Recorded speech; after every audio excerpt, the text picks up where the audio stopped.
Support for this NPR podcast and the following message come from Lyft, reminding listeners that they could be relaxing in a Lyft ride right now, listening to Beethoven or something. Lyft provides rides as relaxing as the buttery smooth voice of a public radio announcer. Lyft, it matters how you get there. Download and ride today. We're taking our show on the road in front of a live audience where you need to be. On September 7th, we're sitting down with actress and activist Rosie Perez and her husband, artist and designer Eric Hayes, at the Bell House in Brooklyn. Hayes, by the way, did the logo for our podcast. You can buy tickets at nprpresents.org. Come out and hang. Today's podcast may contain some explicit language. You're warned. I'm an activist, right? I want everybody to be equal. The day after equality happens, I'm talking shit to everybody. Language for me is a very freeing thing. Now I look forward to the day that literally everyone is equal, so we can get back to talking shit to each other.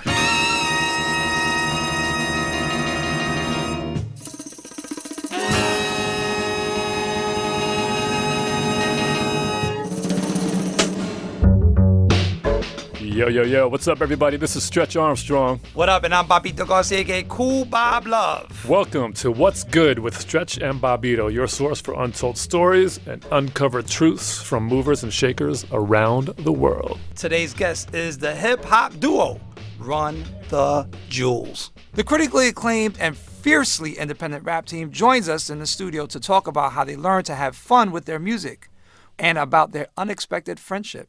Stretch! Tell me about your favorite unlikely duo in music. Yeah, we were talking about this, and for some reason, the conversation we had sparked a memory of this performance. I saw the video on YouTube. It was the Rolling Stones bringing Stevie Wonder out on stage, and they do Can't Get No Satisfaction.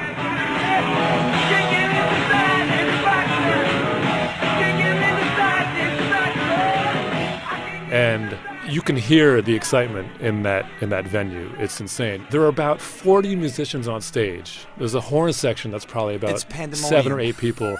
It really is. Stevie is going off. You watch this clip and you just can't help but be, just dragged into the euphoria. I've been to a lot of concerts in my life. I've spent hours on YouTube, and this has got to be one of the most joyful and intense performances I've ever seen. That's an unlikely duo, and we're going to talk to another unlikely duo in just a second. Stay tuned for Run the Jewels. Word.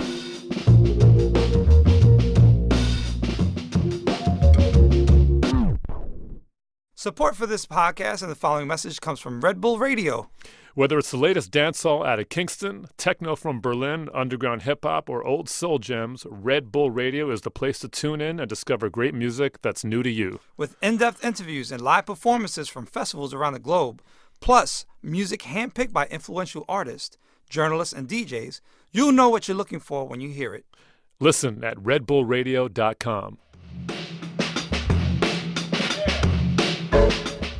Now that What's Good is up and running, we'd like to hear back from you, our listeners. Please take a minute to answer a short survey about the show. Just go to npr.org/whatsgoodsurvey. Again, that's npr.org/whatsgoodsurvey. That's all one word. Live from the garden. And we're back. Joining us now in studio is the hip-hop duo and our people, Run the Jewels. What up? Yeah, Run the Jewels is Killer Mike, LP, yup. Family to the fullest. Although, Mike, your new family, we're forging family. My cousin from the country. Yeah, your cousin, my weird cousin from the country up here for the summer.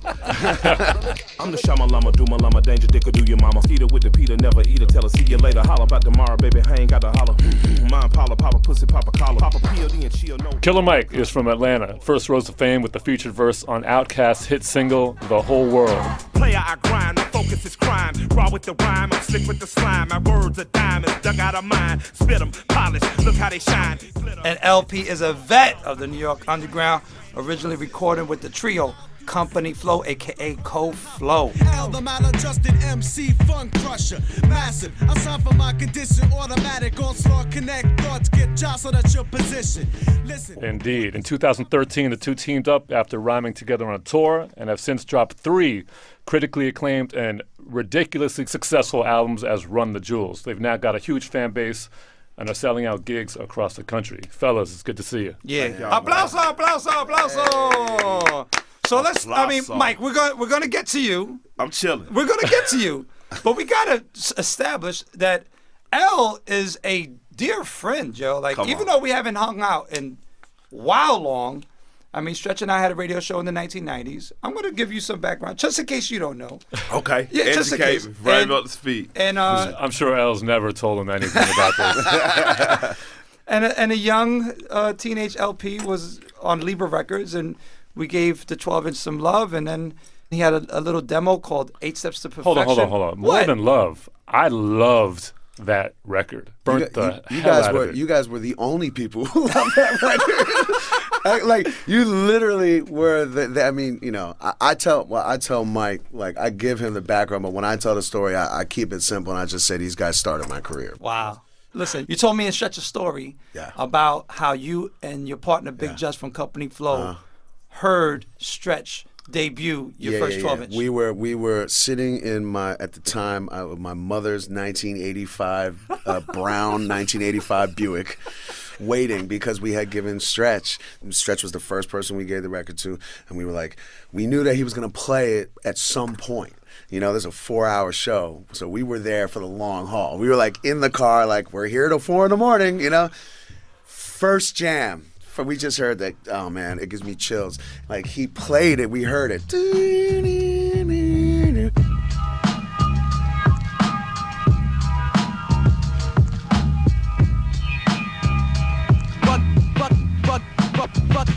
Bug it like Rwanda, don't wander far. And we were like, oh my God, that's happening! And then the rhyme started to come in, and we were like, this is amazing. And then it was like, zoom.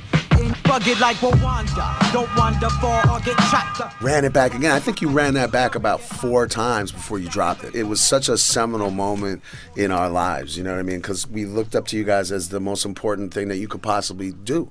It meant a lot to us, too. I mean, you're describing one directionless relationship, but for us to be able to champion music that we kind of felt we discovered was hugely important for not just the success of the show, but just for our own inspiration and desire to keep doing this. And it's equally exciting for us. But the name Run the Jewels is slang for a stick-up. And your logo is a hand in the shape of a gun pointed at a fist holding jewels. Actually, I just realized on the way up here that Def Jux is a pun. Jux is a robbery, a stick-up. So what's up with you and robberies? Oh yeah, you know, I just like, you know, yeah, you know, it's just something I do on my off time. I don't know what's up with me and robberies, man.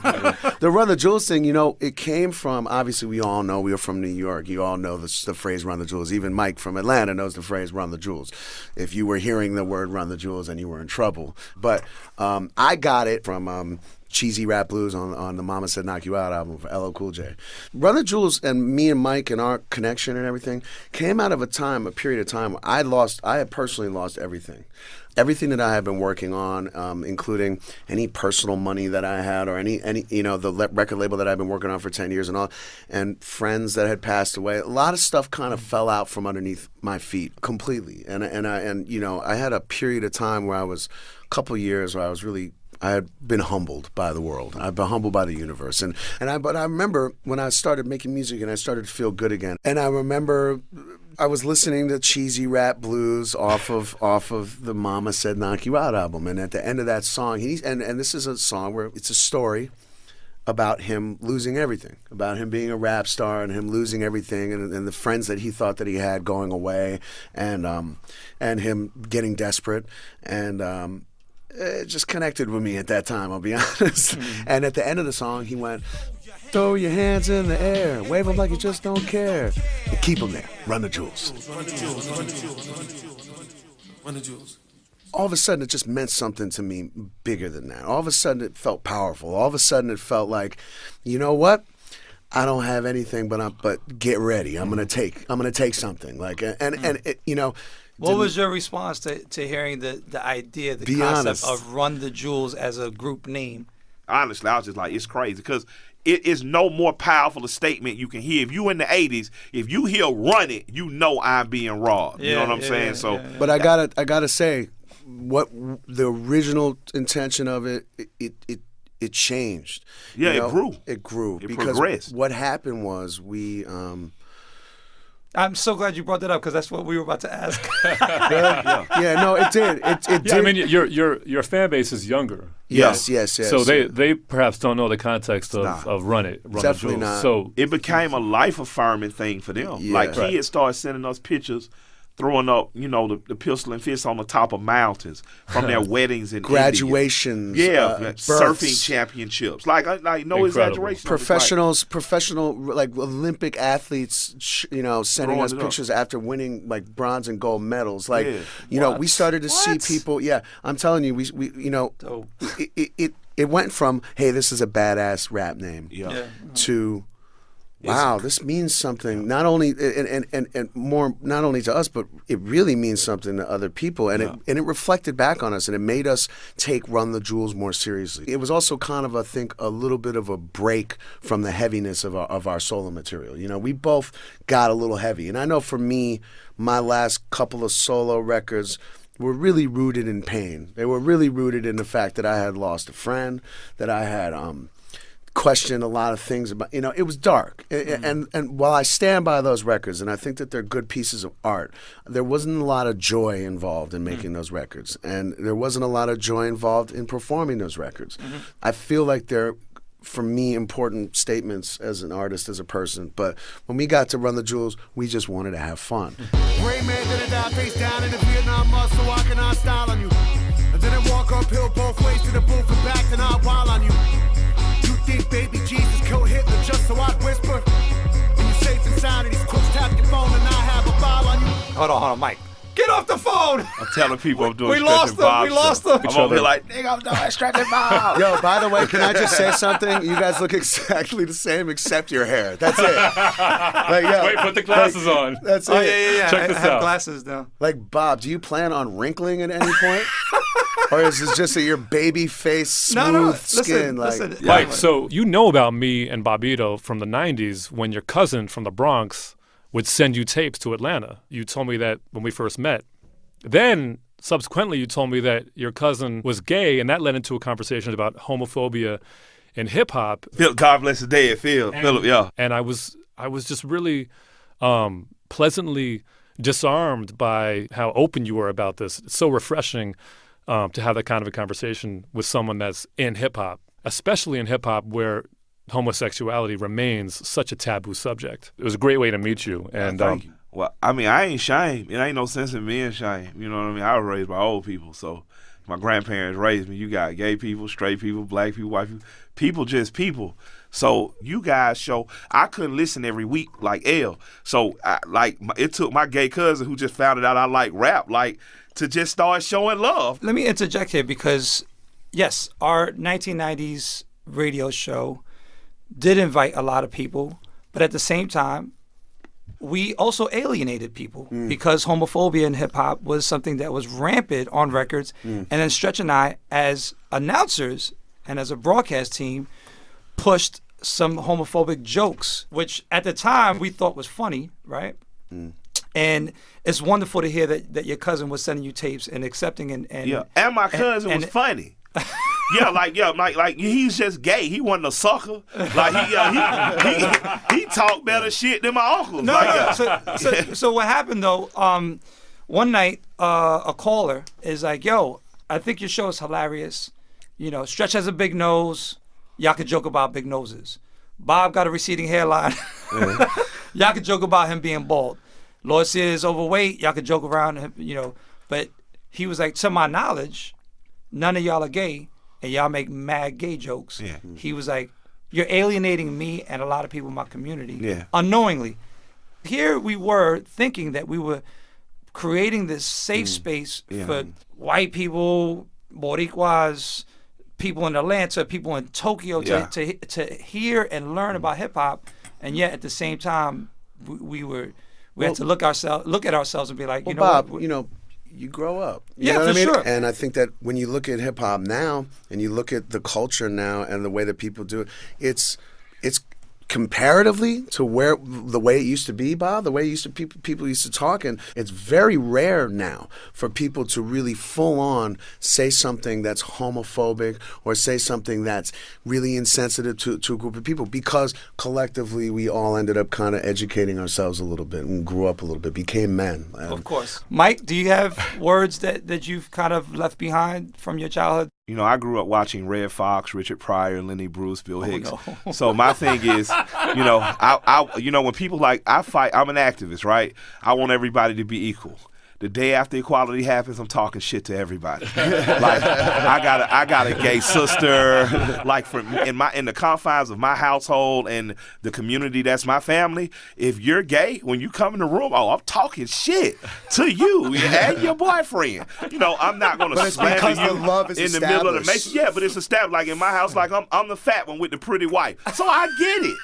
Every time I come, you still gonna eat? Nigga, you gonna die? Some young nigga gonna be fucking your wife. Like that's what the old men say, you know what I mean? My gay cousin, I'm not coming.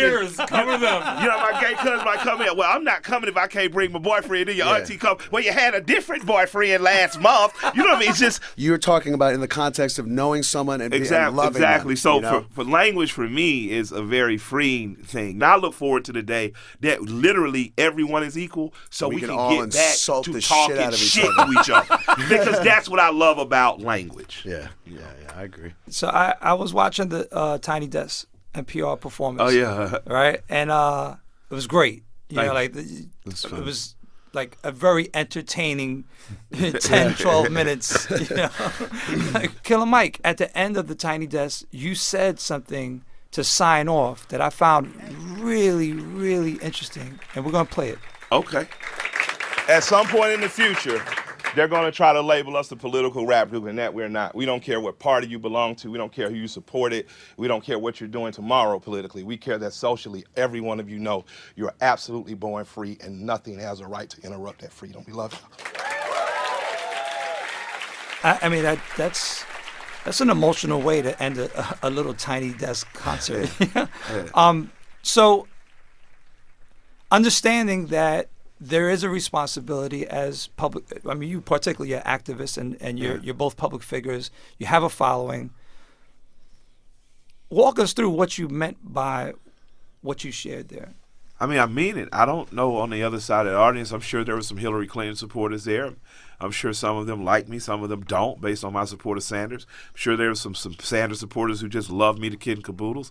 I'm sure that there are some Republicans there. One or two hidden Trump fans. Yeah, if there are some libertarians that are probably saying, you guys don't know Mike's more libertarian than any of you think. What I care about is that people know we're free.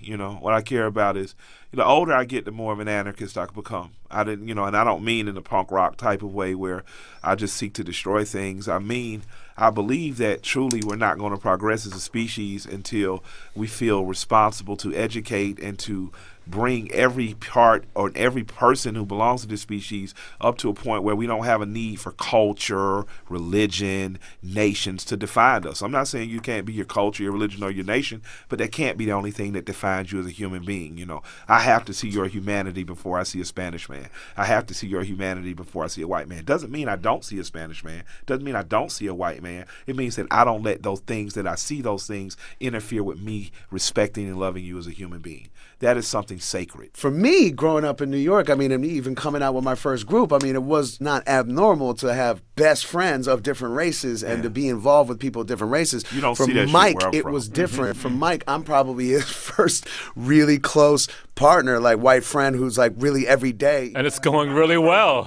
Yeah. And it's going all really right. well. Yeah. But maybe my second. But there's something, there's nothing that we could say on record specifically politically, and that's why I say, as Run the Jewels, we don't offer too many details because to me it would poison the well a little bit. It's like, look, all of those details are what got the got us kind of into trouble in the first place. What are you going to say about two guys standing together, smiling, or even hugging on stage together? What are you going to say about that? Right, you don't have to tell it, you show it. Yeah, that's my man. That's my man. And that's it. My assistant gave me the best idea just ever before we went on our last tour. She said, y'all go out there, kill them, make a whole lot of money. Southern, you can tell I'm a Southern woman assistant. And then you come home and y'all just take a break from each other because that's how groups stay together. You got to miss each other. Yeah. So, it's like after this tour, he goes to Costa Rica and is going to hang out. Me and my wife are going to go to Jamaica. After about a week, I know we'll miss each other. And then I just show up in Jamaica. Hey! Surprise! I'm here every moment of your life now. The thing that was interesting for me in Stretch, though, going back to the 90s when we started out, was that hip-hop music at the time was highly relatable to Black Power. Yeah. Black Power movement. Yeah. And it was identified as Black music. Yeah. You know, when we first got on the air, we both wondered what right do we have to represent this culture on mic in New York, which at that point was the mecca for the movement. Absolutely. And it wasn't something that we struggled with for very long, right? But it's something that we questioned at first. I mean, you know, the work that need doing got to get done. You know, decide. You know, take y'all to the country. You know, the field don't care who ply it. You know what I mean? The well don't care who dig it. It got to be done. And let's give Black people and Black music some credit. They're a very inclusive bunch. You know, Black people don't really keep people out of their thing. Absolutely. If you say to an older Black woman on the train, I've always wanted to go to a Black church, she's going to invite you to her church. You know, if you look at rock and roll, they didn't try to keep white artists out. You know, if you look at jazz and soul, you know, so I just like to, you know, if hip hop was quote unquote Black music, Black people are good people in terms of culturally sharing, you know, with people. So as long as you have love and respect and prove authentic, there's always been a way for the people that have been let in the door that did right by it. You know, because you grew it. You know, we need allies. That is my pet word. Like, none of us progress without allies. You know, none of us progress. So, you know, I am happy that the amalgamation of people it has taken to push this art form forward happened. I'm happy it came out of New York. I'm happy a bunch of kids that didn't look like each other dared to say, you know, for fear the Muslims might beat us up, we got to try it. You know, I appreciate y'all for that because had that not happened, Georgia wouldn't have happened in the same way. You know, well, I'll tell you for what it's worth, and I don't talk about it that much. We won't go traditionally, but it's relevant. As a white kid growing up in New York City, deciding I was going to be a rapper, that I wanted to be a rapper, I also had that conversation with myself constantly, just growing up, you know, and it wasn't a conversation in the sense of sitting there questioning myself because I knew why I wanted to do it. I knew it was the same reason why someone listens to Jimi Hendrix and they want to play a guitar. I wanted to do it because I fell in love with the art form and because it made sense to me. I was in Brooklyn, I was in New York, I was riding the trains, I understood graffiti, I understood b-boying, like I saw it. I saw people walking around with boomboxes and that's how I was hearing the music, you know. I did make up my mind very early. I have to contribute. If I'm doing it, if I'm going to be involved, I have to contribute and not mimic so that when I walked away from it, someone could possibly say, that guy maybe punched a little bit of room, you know, on either side of the art form. All right, well, speaking of music, Stretch and I have a special section of this show. It's called the Impression Session. So we're going to take a break and we'll be right back.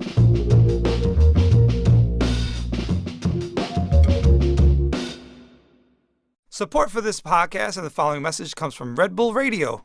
Whether it's the latest dancehall out of Kingston, techno from Berlin, underground hip-hop, or old soul gems, Red Bull Radio is the place to tune in and discover great music that's new to you. With in-depth interviews and live performances from festivals around the globe, plus music handpicked by influential artists, journalists, and DJs, you'll know what you're looking for when you hear it.